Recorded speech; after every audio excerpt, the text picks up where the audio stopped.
It's if she'd sold your gift. Mr. Coleman, may I present Mr. Godfrey Carson, a senior partner of the firm? Mr. Carson, this is Mr. Garvin Coleman. Indeed. A pleasure, sir. Well, if you'll excuse me, Mr. Coleman. Coleman. Oh, yes, quite. Well, if you'll excuse me, Mr. Coleman, I'd like a word with Mrs. Carson in the outer office. A word, sir? Yes, of course. I am sorry, Mr. Coleman.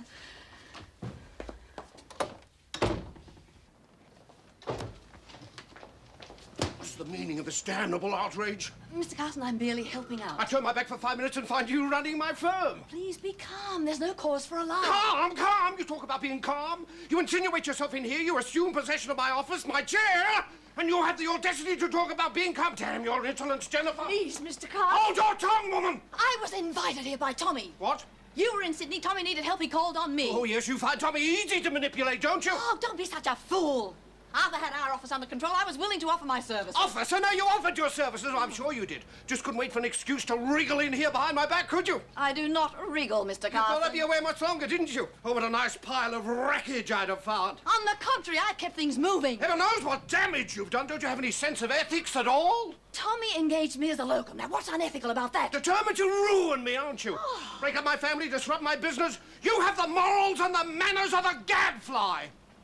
I'm leaving this madhouse. You can remind Mr. Coleman that he is a Carson and Carson client, and as such he may have the pleasure of dealing with the king of the Carsons himself. And keep away from my office in future.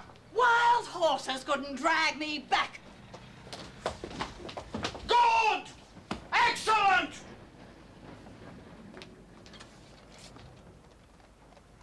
Mr. Coleman. Am I to understand that Mrs. Carson has left your employ? Oh, a slight misunderstanding. Women do tend to find business affairs just a little beyond their grasp.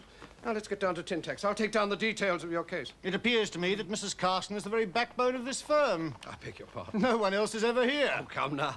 You'd better get in touch with her. I want her to represent me. But she doesn't work here. On the contrary, she seems to be the only one who ever does.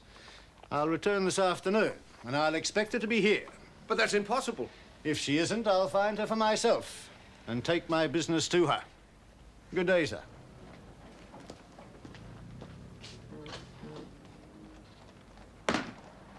Coleman. For a moment, my back is turned.